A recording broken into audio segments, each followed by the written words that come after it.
أعوذ بالله السميع العلي العظيم من الشيطان اللعين الرجيم. بسم الله الرحمن الرحيم. الحمد لله الذي جعل کمال دینہ و تمام نعمتہ بولایت امیر المومنین علی ابن ابی طالب.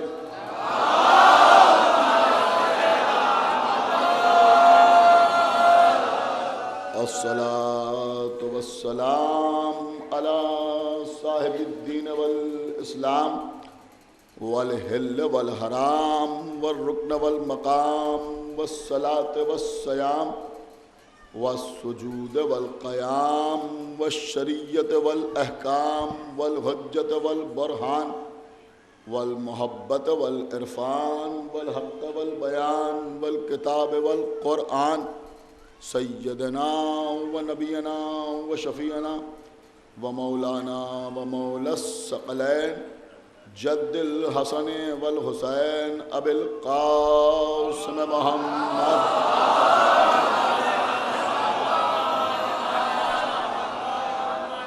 وعلی اہل بیتہ الطیبین الطاہرین المعصومین المظلومین المنتخبین المنتجبین الذین اذهب اللہ عنہم الرجس وطہرہم تطہیرا.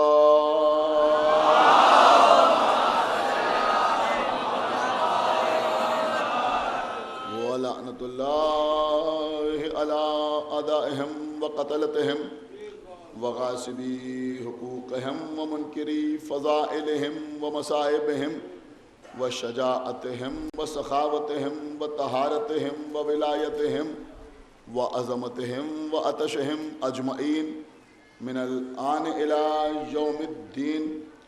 اللهم عذبهم عذابا يستغيث منه أهل النار.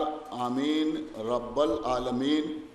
أما بعد فقد قال الله سبحانه تبارك وتعالى في كتابه المجيد وفرقانه الحميد وقوله الحق. بسم الله الرحمن الرحيم. یا ایہا الذین آمنوا اتقوا اللہ وکونوا مع الصادقین. صلوات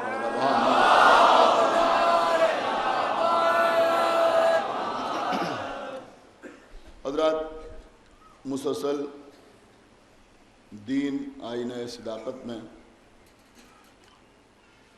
اس موضوع پر آپ حضرات سے گفتگو کا سلسلہ جاری. سورہ توبہ کی 119ویں آیت سرنامہ سخن ہے، جس میں ارشاد باری ہو رہا ہے کہ اے ایمان لانے والوں، تم تقوی اختیار کرو اور صادقین کے ساتھ ہو جاؤ.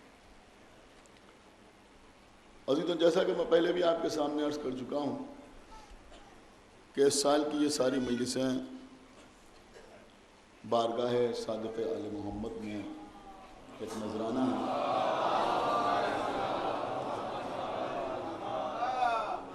چونکہ ساری دنیا ہمیں، یعنی جو شیعہ کہلاتے ہیں، ان کو جعفری کہتی ہے،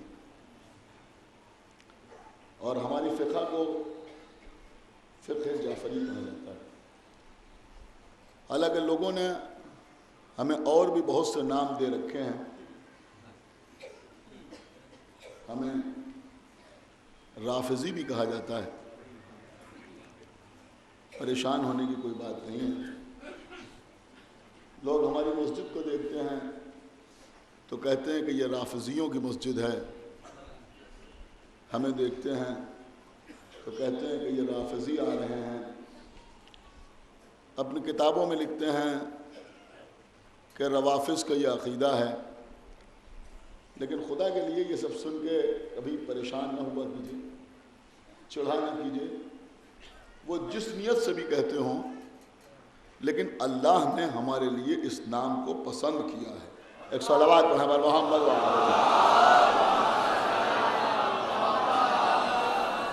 اللہ نے ہمارے لیے اس نام کو پسند کیا۔ عزیزوں، کتاب کا نام ہے فضائل الشیعہ۔ کیا نام ہے کتاب کا؟ فضائل الشیعہ۔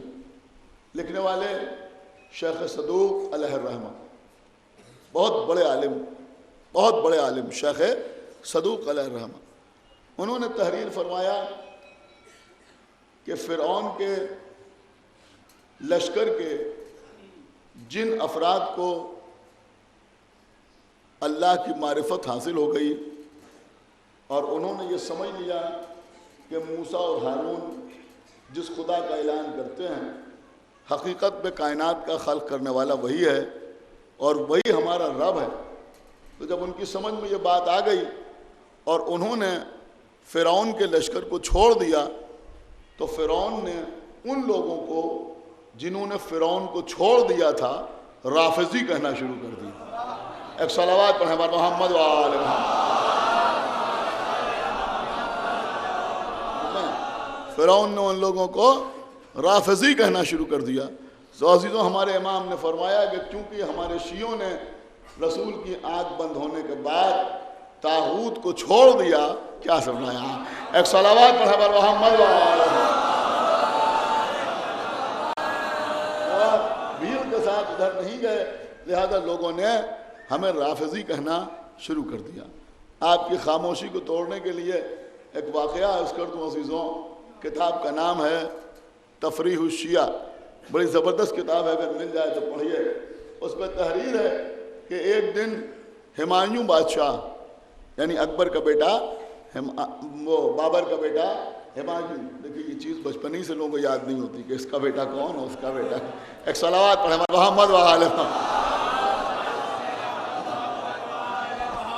تو ایک دن بابر کا بیٹا ہمایوں اپنے بھائی کامران کے ساتھ لاہور کے کسی قبرستان سے گزر رہا تھا۔ خدا کے لیے بہت توجہ کے ساتھ سنیے گا، ہو سکتا ہے ان بچوں کے لیے کوئی نئی بات ہو، یہ جو بزرگ بیٹھے ہوئے ہیں میرے خیال میں ان کے ذہنوں میں یہ واقعہ موجود ہوگا۔ تو ہمایوں اپنے بھائی کامران کے ساتھ لاہور کے کسی قبرستان سے گزر رہا تھا، تو اس نے دیکھا کہ ایک کتا ایک قبر کے اوپر کھڑا ہوا موت رہا ہے، پیشاب کر رہا ہے۔ توجہ فرمائیے گا، پیشاب کر رہا ہے۔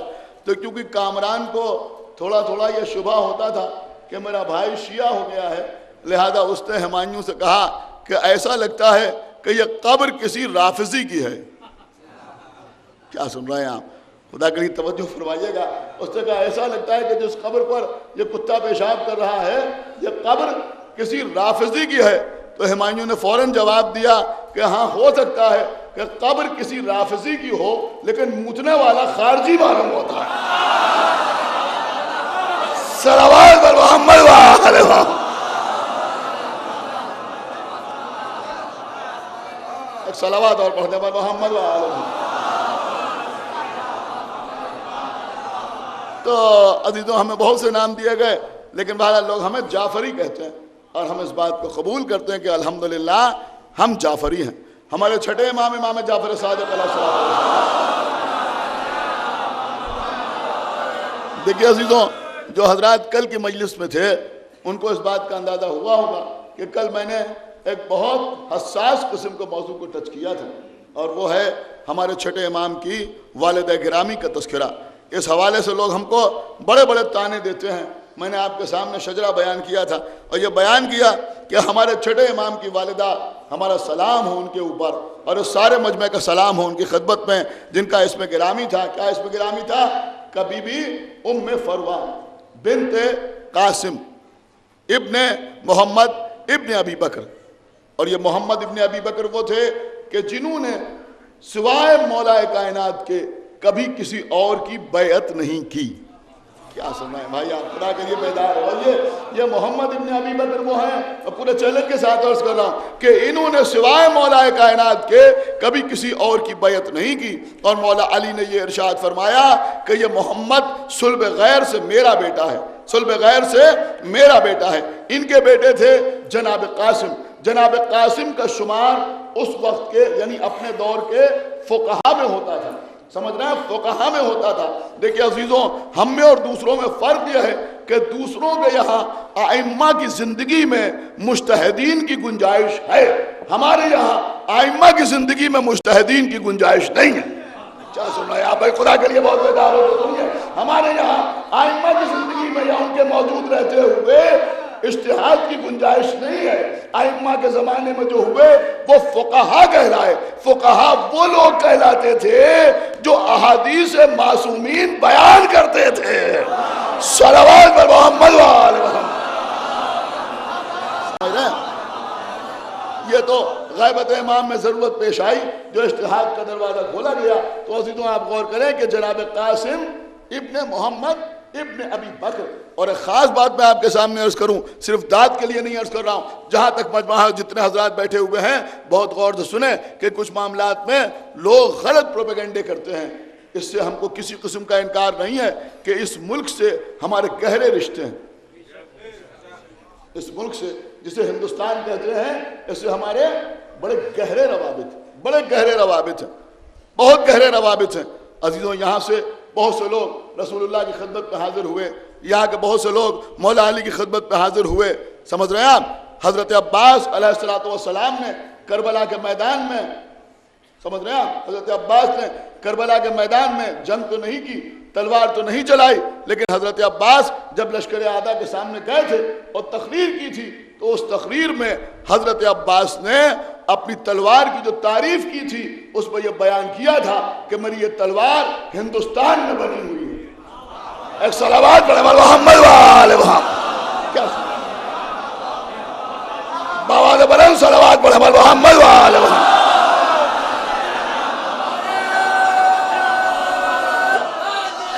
صلوات اور محمد وآل۔ فرمایا تھا کہ یہ سیف الہندی ہے، یہ ہندوستان کی بنی ہوئی تلوار ہے، یہ ہندوستان کی بنی ہوئی تلوار ہے۔ تو اس ملک سے ہمارے بڑے گہرے روابط رہے ہیں۔ اب عزیزوں اگر میڈیا سن رہا ہو تو اس کے لیے بڑی اچھی بات ہے، ویسے عزیزوں حقیقت یہ ہے کہ ہم کبھی میڈیا کے محتاج نہیں رہتے، سمجھ رہے ہیں آپ؟ لوگ سمجھتے ہیں کہ صاحب پولیٹیکل اسٹیٹس جو ہے وہ قوم کا گرتا چلا جا رہا ہے، آگے کیا ہوگا؟ ارے آگے کچھ نہیں ہوگا۔ یہ شیعہ جو ہیں نہ حکومتوں کی وجہ سے زندہ ہیں، نہ یہ حکومت، سمجھ رہے ہیں؟ یہ شیعہ نہ سیاست کی وجہ سے زندہ ہیں، نہ شیعہ کسی بادشاہ کی وجہ سے زندہ ہیں۔ ہم جو زندہ ہیں تو بی بی فاطمہ زہرا کی دعا سے زندہ ہیں۔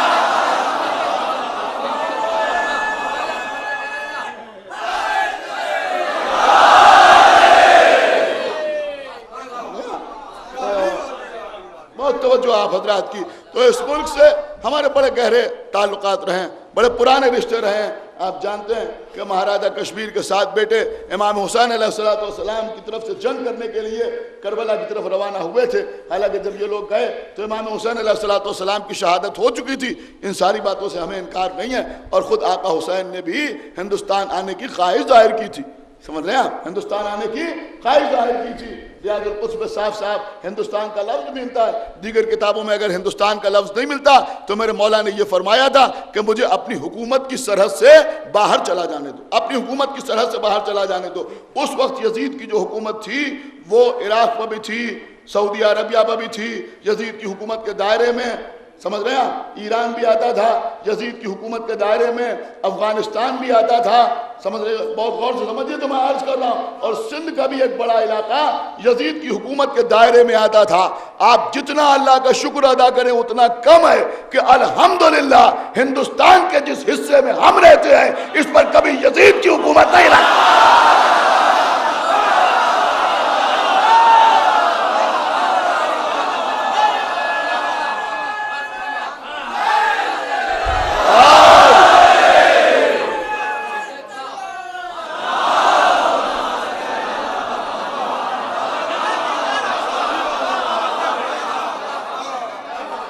صلوات اور پڑھے پر محمد وآل محمد۔ تو جو میرے مولا نے فرمایا کہ مجھے اپنی حکومت کی سرحد سے باہر چلا جانے دو، تو بھی اس بات کو سمجھا جا سکتا ہے کہ اگر امام حسین یزید کی حکومت کی سرحد سے باہر نکلیں گے تو سب سے قریبی جو ملک ملے گا، سب سے پہلا جو ملک ملے گا وہ یہی ہندوستان ہے۔ تو آپ اس کو یوں بھی سمجھ سکتے ہیں. تو بہرحال امام حسین علیہ السلام نے یہاں آنے کی خواہش ظاہر کی تھی. ہمارا سلام ہو اس ملک کے اوپر بھی، اس لیے کہ ہمارے آقا نے یہاں آنے کی خواہش ظاہر کی تھی، اور ہم سمجھتے ہیں کہ یہ ہمارے آقا کا معجزہ ہے. کیا سن رہے ہیں آپ؟ ہم سمجھتے ہیں کہ یہ ہمارے آقا کا معجزہ ہے کہ چونکہ انہوں نے ہندوستان آنے کی خواہش ظاہر کی تھی، لہذا اس ملک کے غیر مسلم یعنی ہندو بھی کثرت سے تعزیہ داری کرتے ہیں. سمجھے عزیزو، کثرت سے تعزیہ داری کرتے ہیں. اور جیسی عزاداری اس ملک میں ہوتی ہے شاید کہیں ہوتی ہوئی نظر نہ آئے. تو عزیزو، یہ ملک امام حسین علیہ السلام پر قربان ہونے کے لیے تیار ہے. یہ ملک امام حسین علیہ السلام کو سلوٹ کرتا ہے، امام حسین علیہ السلام کو سلام کرتا ہے. وہ ساری باتیں اپنی جگہ پر ہیں، لیکن کبھی کبھی لوگ جوش تحریر میں اللہ جانے کیا کیا لکھ جاتے ہیں. ایک بات لکھی جاتی ہے کہ امام زین العابدین علیہ السلام اور عزیزوں یہ وضاحت ضروری تھی لہذا میں عرض کر رہا ہوں. اور چندر گپت موریہ کا بیٹا سمنت گپت موریہ، یہ دونوں آپس میں معاذ اللہ خالہ بھائی تھے. اور اس میں ایک من گھڑت روایت پیش کر دی جاتی ہے کہ وہ بادشاہ فارس کے بیٹیاں یزدجرد کی بیٹیاں جو تھیں ان میں ایک بیٹی کی شادی امام حسین کے ساتھ ہوئی تھی اور ایک بیٹی کی شادی چندر گپت موریہ کے ساتھ ہوئی تھی. عزیزوں یہ صرف افسانہ ہے، جھوٹ ہے، غلط ہے. سمجھے آپ یا نہیں سمجھے؟ یہ بالکل جھوٹ ہے، اس کی کوئی حقیقت نہیں ہے، اس واقعے کی کوئی حیثیت نہیں ہے. یہ بات آپ اپنے ذہن میں رکھیں، یہ بالکل غلط واقعہ ہے. آپ کہیں گے کیوں؟ وہ اس لیے کہ آپ تاریخ پڑھیں چندر گپت موریہ کا پیریڈ کیا ہے. یہاں پڑھے لکھے بچے بیٹھے ہوئے ہیں، جا کے نیٹ پر سرچ کیجئے گا کہ چندر گپت موریہ کا پیریڈ کیا ہے. چندر گپت موریہ جناب عیسیٰ کی ولادت سے 340 سال پہلے پیدا ہوا. ایک صلوات پڑھیں پر محمد و آل محمد. چونکہ انٹرنیٹ کے ذریعے سے خداوند عالم ان نوجوانوں کو سلامت رکھے کہ انہوں نے اہتمام کیا ہے کہ یہ مجلس ساری دنیا میں جا رہی ہے انٹرنیٹ کے ذریعے سے مولائی.org پر اور لائیو عزاداری کے اوپر. لہذا یہ بات عرض کرنا ضروری ہے. آپ داد دیں یا نہ دیں اس کی مجھے پرواہ نہیں ہے، لیکن بات بڑی اہم ہے کہ جناب عیسیٰ سے پہلے، جیسے کہا جاتا ہے BC یعنی قبل مسیح، ہندی میں کہا جاتا ہے عیسیٰ پورو. دیکھیں اس سے زیادہ وضاحت تو میں نہیں کر سکتا. BC ہیں، آپ نے دیکھا ہے نا لکھے ہوئے، اور فرمایا قبل مسیح اردو میں لکھا جاتا ہے عیسیٰ پورو یعنی جناب عیسیٰ سے پہلے. تو 540 سال پہلے، 340 سال پہلے جناب عیسیٰ سے چندر گپت موریہ پیدا ہوا، اور جناب عیسیٰ سے 298 سال پہلے وہ اس دنیا سے گزر گیا. کچھ غور کیا آپ نے؟ اور یہ واقعہ جو ہے جناب شہربانوں کا، یہ کب کا واقعہ ہے؟ یہ 1400 سال پہلے کا واقعہ ہے. اب آپ مجھے بتائیں کہ کتنا زبردست فرق ہے پیریڈ میں، یعنی کم سے کم 1500 سال کا فرق ہے. ایک صلوات پڑھے پر محمد و آل محمد. ایک صلوات اور پڑھنے پر محمد و آل محمد. ایک صلوات اور پڑھنے پر محمد و آل محمد. اور یہ بات میں اس لیے بھی عرض کر رہا ہوں، میں نوجوانوں سے کہہ رہا ہوں کہ خدا کے لیے اپنے نسب کی حفاظت کیجئے. دیکھیے اللہ جانے آپ سمجھ رہے ہیں یا نہیں سمجھ رہے ہیں. اپنے نسب کی حفاظت کیجئے، اپنی آئندہ نسلوں کی حفاظت کیجئے. سمجھ رہے ہیں آپ یا نہیں سمجھ رہے ہیں میں کیا عرض کر رہا ہوں؟ اپنی نسلوں کی حفاظت کیجئے، اپنے نسب کی حفاظت کیجئے. یہ بات سمجھیے کہ بچوں کے اوپر ماں کا بہت زیادہ اثر ہوتا ہے.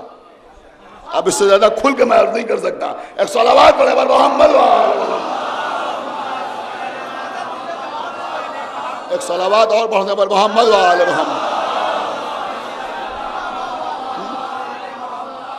تو عجیب عجیب باتیں کی جاتی ہیں اور فوراً لوگ نام لے لیتے ہیں جناب شہربانوں کا. ارے جناب شہربانوں کسی ایسے ویسے خاندان سے تھوڑی تھی، شاہ یزدجرد کی پوتی تھی. سمجھ رہے ہیں آپ؟ بات چاہے یزدجرد کی پوتی تھی. جناب شہربانو آئی ہیں، پورا واقعہ ہے، اب میرے موضوع میں نہیں ہے جو میں اس کی تفصیلات آپ کے سامنے عرض کروں، لیکن یوں سمجھیں کہ بادشاہ یزدجرد کی یہ افسانہ سنایا جاتا ہے. ایک کی شادی ان کے ساتھ ہو گئی تھی اور ایک کی شادی ان کے ساتھ ہو گئی تھی اور ایک کی شادی چندر گپت موریہ کے ساتھ ہو گئی تھی. چندر گپت موریہ کا تو اس وقت وجود ہی نہیں تھا، اس لیے کہ 1500 سال پہلے وہ اس دنیا سے جا چکے تھے. تو کیا تعلق، کیا سوال اس کا کہ چندر گپت موریہ کے ساتھ جناب شہربانو کی کسی بہن کی شادی ہوئی ہو؟ بلکہ حقیقت یہ ہے کہ جب یہ آئی ہیں تو مولا علی نے ان سے پوچھا کہ آپ کا کیا نام ہے؟ تو انہوں نے کہا کہ ہمارا نام ہے شاہ زنان، یعنی عورتوں کی سردار۔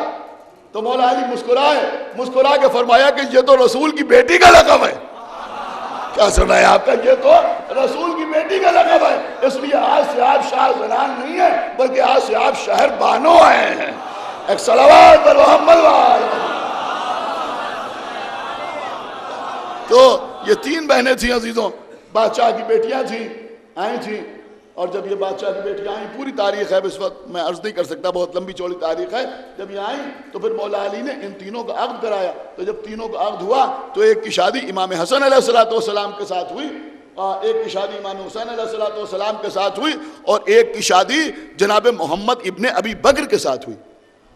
سن رہے ہیں؟ ایک کی شادی محمد ابن ابی بکر کے ساتھ ہوئی، محمد ابن ابی بکر کے ساتھ ہوئی، اور انہی سے جناب قاسم پیدا ہوئے، انہی سے جناب قاسم پیدا ہوئے۔ تو اس کا مطلب یہ ہوا کہ امام زین العابدین علیہ السلام اور جناب قاسم ابن محمد ابن ابی بکر آپس میں خالہ داد بھائی تھے۔ سمود قطب موریہ اور زین العابدین خالہ داد بھائی تھے۔ صلوات پر محمد وآلہ۔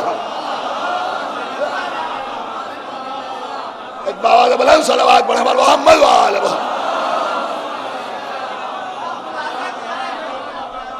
ایک صلوات اور پڑھنے پر محمد وآلہ۔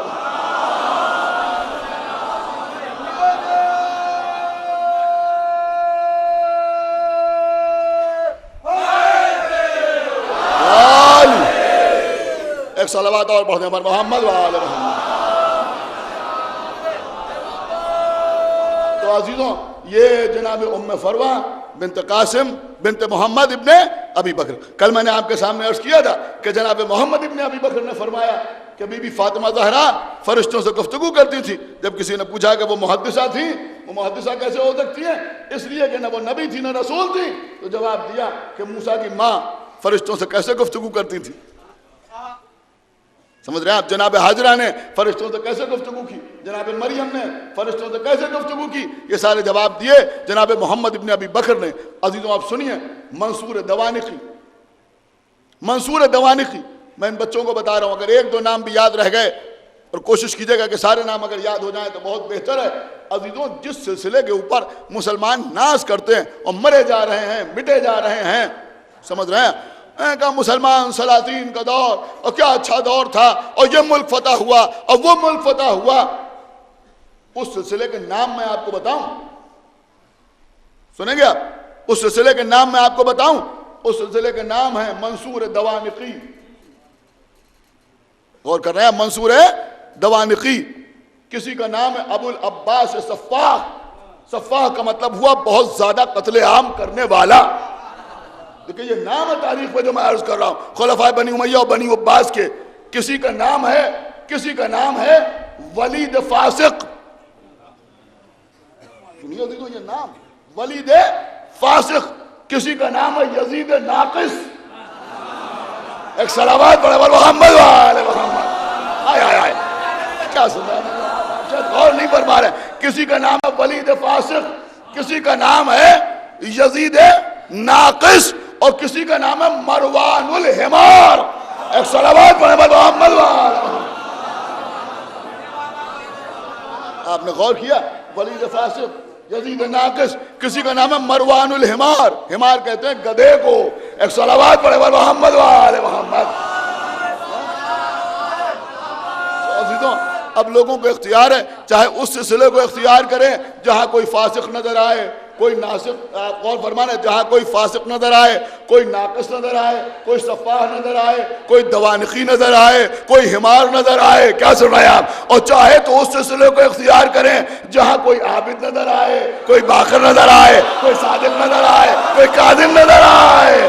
صلوات پر محمد وآلہ۔ یہ آپ نے اپنا ذوق ہے۔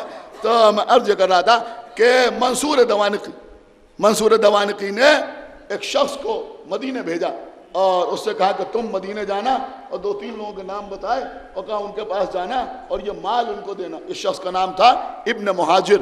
اس کو بھیجا، کہا تم جانا اور لوگوں کے پاس فلاں کے پاس جانا، فلاں کے پاس جانا، فلاں کے پاس جانا، اور اس کے بعد ہمارے چھٹے امام کا نام بتایا کہ ان کے پاس بھی جانا اور ان کے پاس جا کے ان لوگوں کو یہ مال دینا اور کہنا کہ میں خراسان سے آ رہا ہوں۔ کہاں سے آ رہا ہوں؟ خراسان سے آ رہا ہوں، اور آپ کے شیعوں نے آپ کے پاس یہ مال بھیجا ہے، اور دلیل کے طور پر، ثبوت کے طور پر، ریسیونگ کے طور پر آپ اپنے شیعوں کے نام ایک تحریر لکھ دیجئے۔ یہ وہ مال لے کے مدینے آیا، سب کے پاس گیا، سب کو مال دیا، سب نے تحریریں بھی لکھ کے دے دی، سب نے تحریریں بھی لکھ کے دے دی۔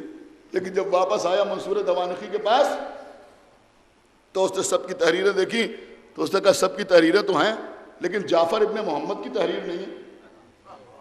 کیا سن رہے ہیں عزیزوں؟ خدا کے لیے بہت غور سے سنیے عزیزوں، جو میں عرض کر رہا ہوں۔ لوگ شکایت کرتے ہیں کہ صاحب یہ سب نہیں پڑھا جاتا، میں وہی پڑھ رہا ہوں، تو اب سننا پڑے گا آپ کو۔ بہت غور سے سنیے جو میں عرض کر رہا ہوں، پوری توجہ آپ حضرات کی۔ اس نے کہا جعفر ابن محمد کی تحریر اس میں نظر نہیں آ رہی ہے کہ تو ان کے پاس نہیں گیا تھا؟ اس نے کہا میں سب کے پاس گیا، ان کے پاس بھی گیا، سب نے مال بھی لے لیا، تحریر بھی لکھ کے دے دی، لیکن جب میں ان کے پاس گیا مسجد میں تو وہ نماز پڑھ رہے تھے، میں تھوڑی دیر انتظار کرتا رہا، مسجد نبوی میں نماز پڑھنے کے بعد وہ پلٹے اور میری طرف دیکھا۔ اس سے پہلے کہ میں ان سے کچھ کہوں انہوں نے خود مجھ سے کہا کہ دیکھ اللہ سے ڈر، ہم اہل بیت کے ساتھ دھوکہ نہ کر۔ صلوات محمد وآل محمد۔ یہ جملہ ابن مہاجر کہتا ہے کہ انہوں نے کہا دیکھ اللہ سے ڈر، ہم اہل بیت کے ساتھ دھوکہ نہ کر، اور جس نے تجھے بھیجا ہے، سمجھ رہے ہیں، جس نے تجھے بھیجا ہے اس سے جا کے بتا دینا کہ ہم ساری دنیا کا حال جاننے والے ہیں۔ ہم ساری دنیا کا حال جاننے والے ہیں۔ اب جو منصور دوانقی نے یہ سنا تو کہنے لگا بے شک وہ سچ کہتے ہیں، وہ کہنے لگا بے شک وہ سچ کہتے ہیں۔ اہل بیت رسالت میں ہر دور میں کوئی نہ کوئی محدث ہوا ہے جس کے پاس فرشتے آتے رہے، اور اس دور کے محدث حضرت امام جعفر صادق صلوات محمد وآل محمد۔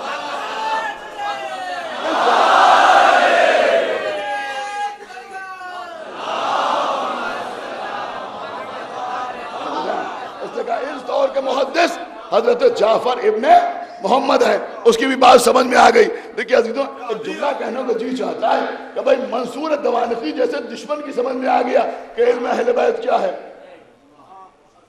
آئی لوگوں کی سمجھ میں نہیں آتا، وہ بحث کرتے ہیں صاحب اہل بیت کو علم غائب ہوتا ہے یا نہیں ہوتا۔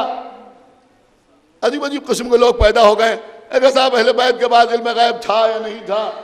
کچھ کہتے ہیں جب وہ کچھ معلوم کرنا چاہتے تھے تو معلوم کر لیتے تھے، کچھ کہتے ہیں سب تو جانتے تھے مگر یہ نہیں جانتے تھے اور وہ نہیں جانتے تھے۔ یہ اور وہ آپ کی سمجھ میں آیا، لیکن جب اللہ نے کہا وہ کل شیء احصیناہ فی کتاب مبین، امام مبین ہے، تو اللہ نے یہ نہیں کہا کہ ہر شے کا ایسا کر دیا ہے مگر یہ چھوڑ دیا ہے۔ ایک صلوات پڑھیں محمد وآل محمد۔ ہر شے کا ایسا کر دیا ہے مگر یہ چھوڑ دیا ہے۔ اب عزیزو سنیے، میں عرض کر رہا ہوں، صاحب الدمت الثاقبہ لکھتے ہیں کہ ایک دن مولا کائنات کے سامنے جناب سلمان فارسی بیٹھے ہوئے، سلمان فارسی فارس کے رہنے والے۔ مولا علی نے سلمان سے کہا سلمان تمہیں کبھی اپنا وطن یاد نہیں آتا؟ سلمان نے کہا یا علی، جب کوئی آپ کی خدمت میں آ جائے تو اسے کیا یاد آئے؟ جب کوئی آپ کی خدمت میں آ جائے تو اسے کیا یاد آئے؟ کہا لیکن سلمان آج ہم تم کو تمہارے وطن کی سیر کرانا چاہتے ہیں۔ سلمان نے یہ نہیں پوچھا یا علی کیسے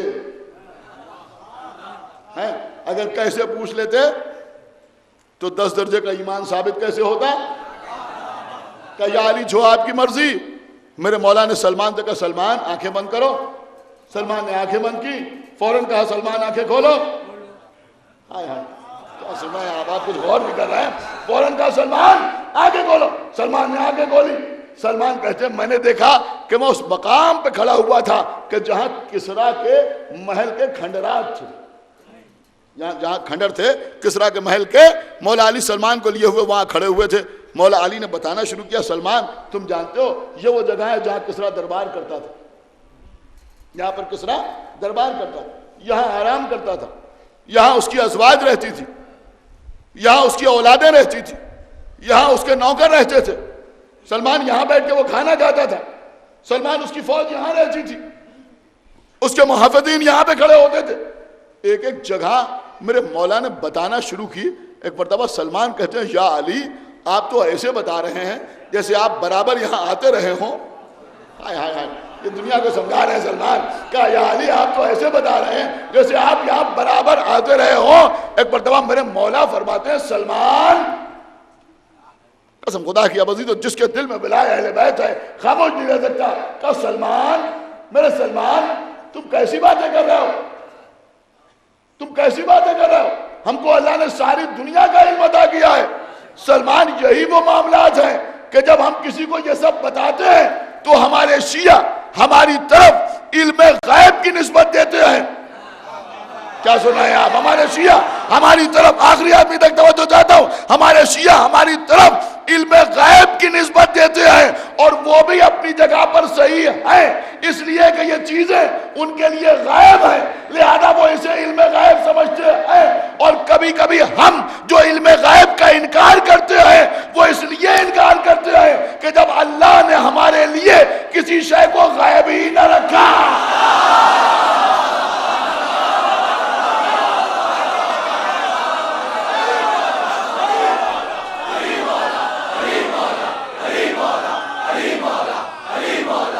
غیب ہی نہیں رکھا.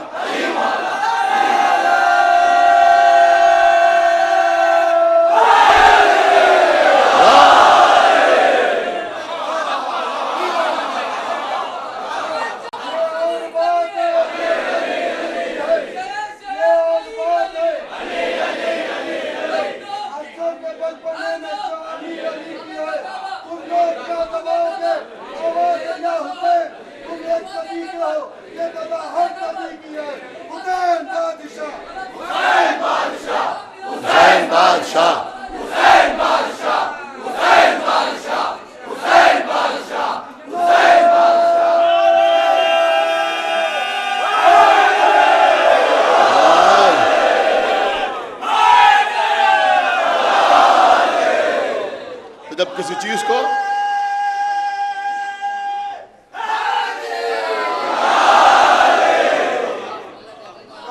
عزیزو، یہی سبب ہے کہ ہم اپنے ائمہ کے لیے اس بات کا کوئی تصور نہیں کرتے کہ ہمارے ائمہ کو کسی نے پڑھایا لکھایا. ان کو دنیا میں کسی سے علم حاصل کرنے کی ضرورت نہیں ہوتی. کل ایک اہم بات امام جعفر صادق کے سلسلے میں آپ کے سامنے عرض کروں گا، اس کو دوسروں نے بھی قبول کیا ہے. آج بس میں بات کو تمام کر رہا ہوں. عزیزوں، ان کو کسی سے پڑھنے لکھنے کی ضرورت نہیں ہوتی.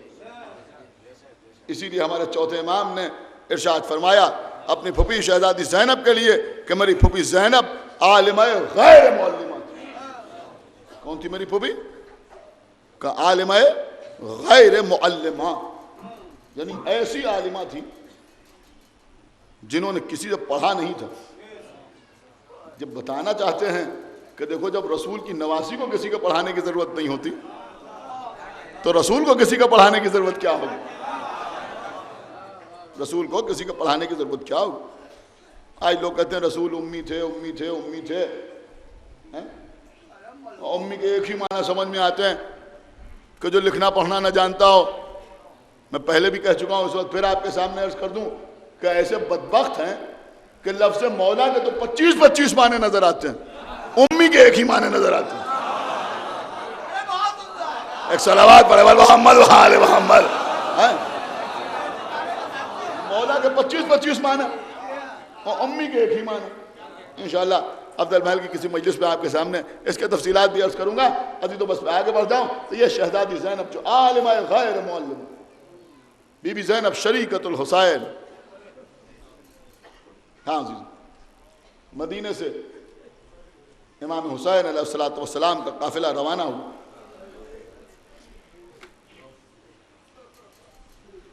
ہماریوں میں بیویاں بیٹھی ہوئی ہیں. عبداللہ ابن عباس نے آگے کہا آقا حسین آپ جا رہے ہیں تو اپنے ساتھ ان عورتوں کو کیوں لے کے جا رہے ہیں؟ اس سے پہلے کہ آقا حسین کوئی جواب دیں، ہماری کے اندر سے آواز آئی، عبداللہ کیا بھائی کو بہن سے جدا کرنا چاہتے ہو؟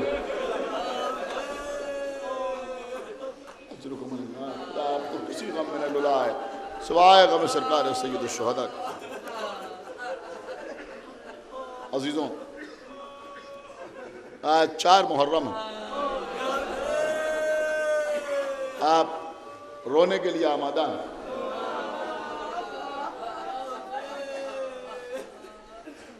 آج اس سزا خانے میں بی بی زینب کے بچوں کے تابوت نکالے جاتے ہیں، اس لیے ہر سال 4 محرم کو جناب اون محمد کے مصائب پڑھتا ہوں۔ عزیزوں، امام حسین مکے پہنچے، کچھ دن مکے میں قیام کیے، لیکن جب آقا حسین نے حاجیوں کے بھیس پہ قاتل دیکھے اور اس بات کا احساس ہوا کہ یہ لوگ مجھے حرم خدا میں قتل کرنا چاہتے ہیں، تو آقا حسین نے حج کو عمرے سے بدلا، مکہ چھوڑ کے آگے بڑھے۔ جناب زینب کے شوہر جناب عبداللہ مکے تک امام حسین کے ساتھ آئے تھے، مکے آگے بیمار ہو گئے۔ امام حسین نے فرمایا کہ اب آپ آگے ہمارے ساتھ نہ جائیں، اب آپ واپس مدینے چلے جائیں۔ جناب عبداللہ نے اصرار کیا، لیکن آقا حسین نے حکم دیا، نہیں، ہمارا حکم سمجھیے، اب آپ واپس چلے جائیے۔ جناب عبداللہ ابن جعفر واپس ہوئے، امام حسین کا قافلہ آگے بڑھا۔ کسی نے آ کے آپ کے آقا حسین سے کہا کہ آقا حسین کچھ دیر کے لیے قافلے کو ٹھہرائیے۔ کہا کیوں؟ کہا عبداللہ ابن جعفر جن کو آپ نے واپس مدینے بھیج دیا تھا وہ پھر واپس قافلے کی طرف آ رہے ہیں۔ قافلہ ٹھہرایا گیا، عبداللہ ابن جعفر واپس آئے، آنے کے بعد امام حسین سے کہتے ہیں آقا حسین اگر آپ اجازت دیں تو میں آپ کی ہمشیرہ اپنی شریک حیات سے کچھ گفتگو کرنا چاہتا ہوں۔ اب بسم اللہ، جناب عبداللہ جناب زینب کی عماری کے پاس آئے، آنے کے بعد آواز دی کہ علی و فاطمہ کی بیٹی آپ پر ہمارا سلام۔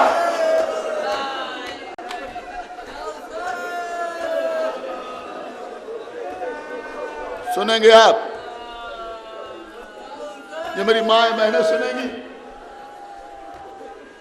یہ بیویاں سنیں گی، میں عرض کروں عزیزوں، ابھی صرف عبداللہ نے سلام کیا تھا، کچھ کہا نہیں تھا۔ ہماری شہزادی نے جواب سلام دیا، اب جواب سلام دینے کے بعد کہتی ہیں اے میرے والی، میں جب سے آپ کے عقد میں آئی، میرا اللہ گواہ ہے کہ میں نے کبھی آپ کے حکم کی نافرمانی نہیں کی، جو حکم دیا میں نے اس پہ عمل کیا، اس لیے کہ زوجہ کا فریضہ ہے کہ وہ شوہر کی بات پہ عمل کرے، میں نے ہمیشہ آپ کی بات پہ عمل کیا، لیکن میرے والی آج بھی آپ جو مجھے حکم دیں گے میں اس پہ عمل ضرور کروں، لیکن زندگی بھر کی اطاعت کے صلے میں ایک گزارش کرنا چاہتی ہوں کہ آپ مجھے کچھ بھی حکم دیجیے گا مگر بھیا کے ساتھ جانے سے روکیے گا نہیں۔ عبداللہ ابن جعفر نے آواز دی، بی بی آپ ایسی باتیں کر رہی، ہم آپ کو روکنے نہیں آئے۔ کہا عبداللہ اللہ آپ کو سلامت رکھے، پھر فرمایا آپ کیا کہنا چاہتے ہیں؟ کہا اے شہزادی، اے علی و فاطمہ کی دختر، اے شریکت الحسین، اے ثانیہ زہرا، ہم اس لیے آئے ہیں، دیکھیے عزیزوں یہاں نوجوان بیٹھے، بچے بیٹھے، خدا آپ کے سروں پر آپ کے ماں باپ کا سایہ سلامت رکھے۔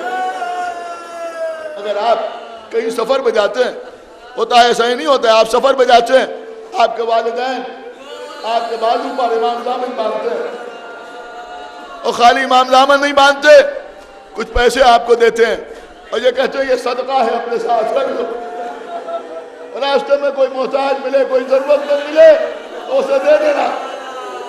یعنی جب کوئی سفر پہ جاتا ہے تو صدقہ اس کے ساتھ کیا جاتا ہے۔ جناب عبداللہ ابن جعفر کہتے ہیں بی بی جب کوئی سفر پہ جاتا ہے تو صدقہ اس کے ساتھ کیا جاتا ہے۔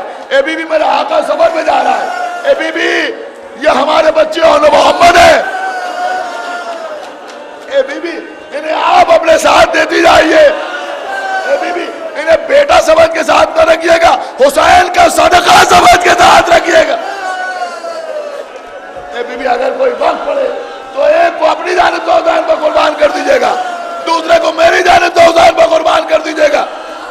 عزیزوں امام حسین چلے، اون محمد امام حسین علیہ السلام کے ساتھ ساتھ چلے، ساتھ ساتھ چلے کربلا کی سرزمین پر 2 محرم کو امام حسین آ گئے۔ بس ابھی تو جلدی جلدی عرض کر رہا ہوں، آج رونے میں کمی نہ کیجئے گا، اس لیے کہ آج حسین کو ان کے بھانجوں کا پرسہ دینا ہے۔ 11 اور 13 برس کا سن، اون محمد، اب بار بار سنتے ہیں، اون محمد 11 اور 13 برس کا سن، بی بی زینب کے بچے، کربلا کا میدان، صبح سے دونوں بچے بار بار امام حسین کے سامنے آتے ہیں، ماموں میدان میں جانے کی اجازت دے دیجئے، ماموں مرنے کی اجازت دے دیجئے۔ امام حسین بار بار روکتے ہیں، اون محمد تم تو میری بہن زینب کے بیٹے ہو، میں تمہیں کیسے میدان میں جانے دوں؟ عزیزوں بچے تھک گئے، تھک کے خیمے میں آ کے بیٹھے، عزیزوں ادھر انصار کا خاتمہ ہو گیا، دونوں بچے سر جھکائے ہوئے بیٹھے ہوئے ہیں۔ ایک مرتبہ بی بی زینب خیمے میں آئیں، آ کے کہتی ہے اون محمد کیا مجھے اماں کے سامنے شرمندہ کرنا چاہتے ہو؟ اے اون محمد کیا اس وقت میدان میں جاؤ گے جب علی اکبر شہید ہو جائیں گے؟ کیا تب میدان میں جاؤ گے جب میرا عباس قتل کر دیا جائے گا؟ بچوں نے ننے ہاتھ جوڑے، اماں ہم کیا کریں؟ مامو جان اجازت ہی نہیں دیتے، آؤ بچوں میرے ساتھ آؤ، آؤ بچوں میرے ساتھ آؤ۔ دونوں بچوں کو لے کے جناب زینب آقا حسین کے سامنے آئیں، آنے کے بعد کہتی ہیں بھیا حسین آج تک میں نے آپ سے کبھی کچھ مانگا نہیں۔ کہاں بہن زینب آپ نے کبھی کچھ نہیں مانگا، آپ نے کبھی کچھ نہیں مانگا۔ کہا بھیا زندگی میں پہلی مرتبہ آپ سے کچھ مانگ رہی ہوں، انکار نہ کیجئے گا۔ کہا بہن کیا مانگ رہی ہو؟ کہا بھیا میں چاہتی ہوں کہ آپ میرے بچوں کو میدان میں جانے کی اجازت دے دیں۔ امام حسین نے اون محمد کو سینے سے لگا لیا، بہت دیر تک روتے رہے، گریہ کرتے رہے، اس کے بعد آواز دی بھیا عباس، بھیا عباس 2 گھوڑے لے آؤ۔ حضرت عباس 2 گھوڑے لے کے آئے۔ عزیزوں اب یہ میں بیان نہیں کر سکتا، آپ خود تصور کر سکتے ہیں کہ حضرت عباس کی کیا کیفیت ہوگی، کیا عالم ہوگا حضرت عباس کا۔ جس چاہنے والی بہن وہ حضرت عباس شہزادی کہہ کے مخاطب کرتے تھے، جس کے بچوں کو عباس سے اپنی گود میں پالا تھا، اپنی آغوش میں پالا تھا، ان بچوں کو میدان میں بھیجنا ہے۔ حضرت عباس سر جھکائے ہوئے 2 گھوڑے لے کے آئے، کہا بھیا عباس میرے بچوں کو گھوڑوں میں سوار کر دو۔ ایک کو امام حسین نے گود میں اٹھایا، دوسرے کو حضرت عباس سے اٹھایا، گھوڑوں پر سوار کیا۔ چھوٹے چھوٹے بچوں کی کمر میں چھوٹے چھوٹے نیمچے لگے ہوئے ہیں، بچے میدان میں آئے، آگے رجس پڑھنا شروع کیا۔ دیکھو ہم جعفر طیار کے پوتے، دیکھو ہم علی مرتضیٰ کے نواسے ہیں۔ عزیزوں جو مقابلے پہ آتا تھا دونوں بھائی اسے قتل کر دیتے تھے، یہاں تک کہ کسی نے آواز دی کہ یہ بنی ہاشم کے شیر ہیں، انہیں بچہ نہ سمجھو، ایک ساتھ مل کے حملہ کرو۔ اب عزیزوں میمنہ حرکت میں آیا، میسرہ آگے بڑھا، قلب لشکر نے حملہ کیا، چھوٹے چھوٹے بچوں نے تلواریں نکالی، جنگ مغلوبہ شروع ہو گئی، بچوں نے حملہ کیا، چھوٹے چھوٹے بچے ایک ساتھ دوڑ رہے ہیں، ساتھ ساتھ گھوڑے دوڑا رہے ہیں، قتل کرتے ہوئے آگے بڑھ رہے ہیں، آدھائیں جس میں انسانی ہوا میں پرواز کرتے ہوئے نظر آ رہے ہیں، لوگوں کے ہاتھ پیر قلم ہو رہے ہیں، سر اڑتے ہوئے نظر آ رہے ہیں۔ لشکر پریشان ہوا کیا کیا جائے؟ پیسر ساتھ نے ایک الگ خیمے میں کچھ لوگوں کو بلایا، کہا کیا جائے؟ ایسا لگتا ہے یہ بچے تو سب کو قتل کر کے پھینک دیں گے، کس طرح سے بچوں پر قابو پایا جائے؟ کسی نے مشورہ دیا کہ دیکھو جب تک دونوں بھائی ایک ساتھ مل کے لڑتے رہیں گے انہیں قتل نہیں کیا جا سکتا۔ کہا پھر کیا کیا جائے؟ کہا ایک بھائی کو دوسرے بھائی سے جدا کر دیا جائے۔ کہا کیسے؟ کہا ایک ناکہ بچوں کے درمیان سے گزارا جائے۔ بس عزیزوں ایک تیز رفتار ناکے کو بچوں کے درمیان سے گزارا گیا، ایک بھائی دوسرے بھائی سے دور ہوتا چلا گیا، بیچ میں لشکر آتا چلا گیا۔ ایک وقت وہ آیا کہ ایک بھائی نے دوسرے بھائی کو گھوڑوں کی رکابوں پر بلند ہو کے دیکھنے کی کوشش کی تو دوسرا بھائی نظر نہیں آیا۔ اسی وقت کسی شخص نے مجھ سے تلوار کا وار کیا،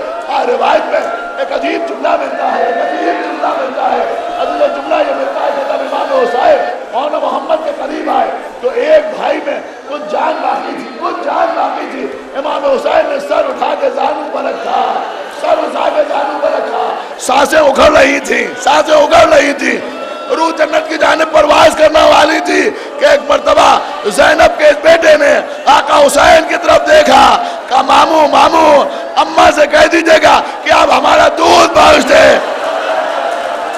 ہم نے کوئی کمی نہیں رکھی، آپ کی نصرت سے۔ امام حسین نے لاشیں اٹھائے، لاشیں لے کے خیمے میں آئے۔ بس ابھی تو مجلس تمام ہو رہی ہے، اور محمد کے لاشیں خیمے میں آئے، حسین نے لاشوں کو برابر برابر رکھا۔ ابھی تک یہ ہوتا تھا کہ اگر کسی کا لاشا آتا تھا تو گنج شہیدہ میں لاشے کو رکھا جاتا تھا، جو بی بی اس کی وارث ہوتی تھی اس کو لایا جاتا تھا، اس بی بی کو بٹھایا جاتا تھا، باقی بیویاں اسے پرسا دیتی تھی، اور محمد کے لاشے لا کے رکھے گئے۔ جناب ام کلثوم کے ذہن میں خیال آیا کہ ارے بی بی زینب کو پرسا دیا جائے۔ اس خیمے میں چاروں طرف دیکھا، کہیں بی بی زینب نظر نہیں آئی۔ دوسرے خیمے میں جا کے دیکھا، وہاں بھی نہ ملی۔ تیسرے خیمے میں جا کے دیکھا، وہاں بھی نہیں ملی۔ آخر تو اس خیمے میں پہنچی جہاں بی بی زینب عبادت کیا کرتی تھی، جا کے کیا دیکھا کہ زینب مصلی پر بیٹھی ہوئی ہیں، ہاتھوں کو اٹھائے ہوئے ہیں۔ اے پروردگار میری قربانیوں کو قبول کر لے، میرے مالک میرے بچے سرنو ہو کے واپس آئے، میرے مالک میری قربانیوں کو قبول کر لے، میرے بھیا حسین کو بچا لے۔ بی بی ام کلثوم آگے بڑھی، اے بی بی زینب چلیے بچے آ گئے۔ زینب اٹھی، اس خیمے میں آئی جہاں انہوں محمد کے لاشیں رکھے تھے، غور سے لاشوں کو دیکھا۔ بیبیاں سمجھی ابھی اپنے آپ کو لاشوں میں گرا دیں گی اور ان کے لبوں کو چومیں گی، محمد کے رخسار چومیں گی، گریا کریں گی، لیکن زینب آگے بڑھی، بچوں کی لاشوں کے درمیان جگہ بنائی، سر کو سجدہ خالق میں رکھا۔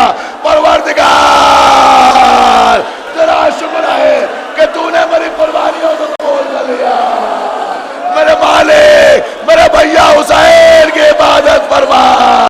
ارے مسافرت دے جسے بے کسی دکھلائی، نثار کر دیے بچے نہ بچ سکا۔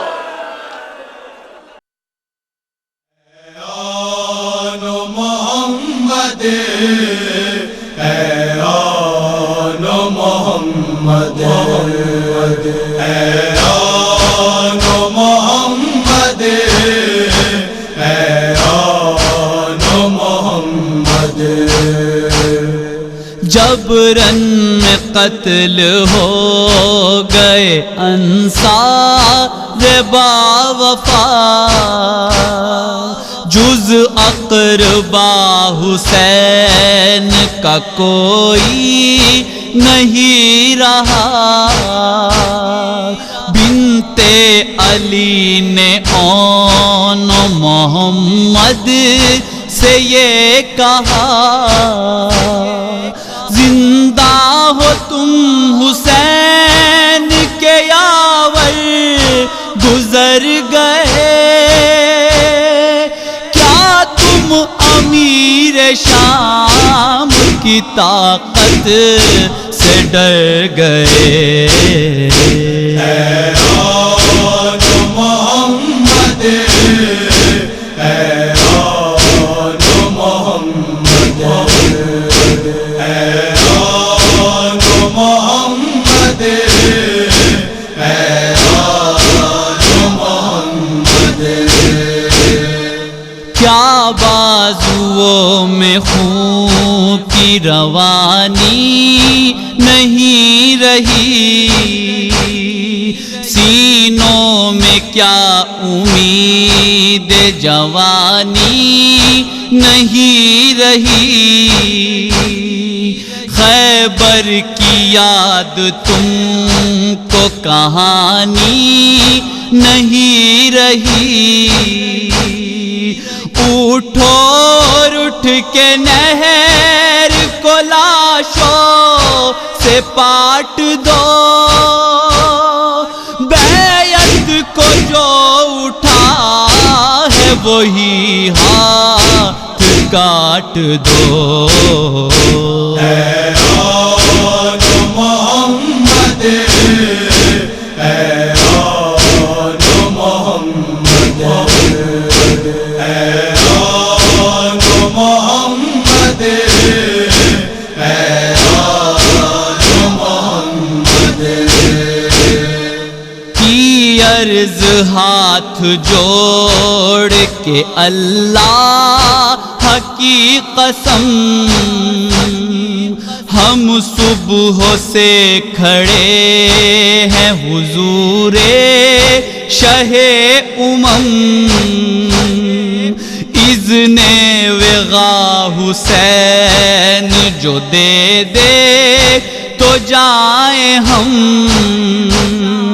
یا تو بن زیاد کا سر کاٹ لائیں گے،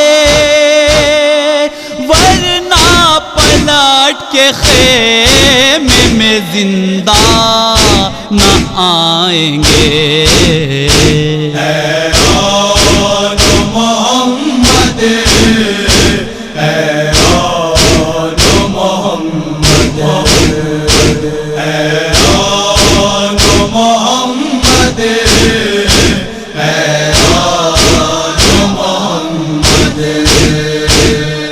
بچوں کا یہ کلام سنا ماں نے جس گھڑی، لپٹا کے دونوں بیٹوں کو سینے سے رو پڑی، سو بلائے لیتی تھی اشکوں کی ہر لڑی، آئی قریب لے کے شہ مشرقین کے،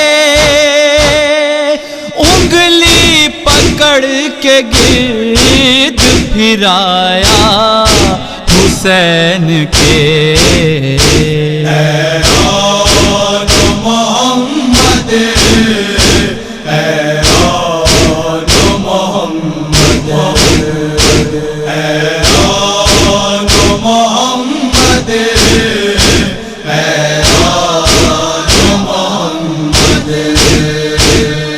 رو کر پکاری بھائی عنایت کی ایک نظر،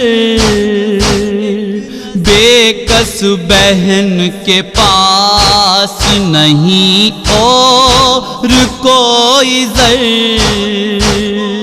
للہ مجھ غریب کا فدیہ قبول کر،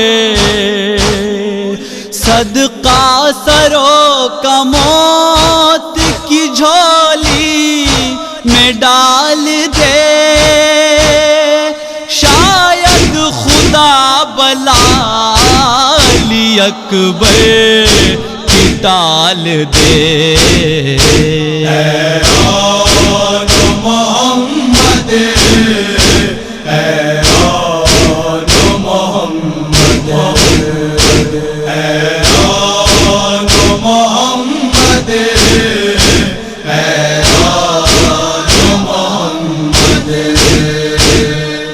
بولے حسین تیری سخاوت پہ میں فدا، تو نے بہن حسین کے دامن کو بھر دیا، دل سے لگا کے بچوں کو دی جنگ کی رضا، کہہ کر سلام آخری بچے جو چل پڑے، بے ساختہ حسین کے آنسو نکل پڑے۔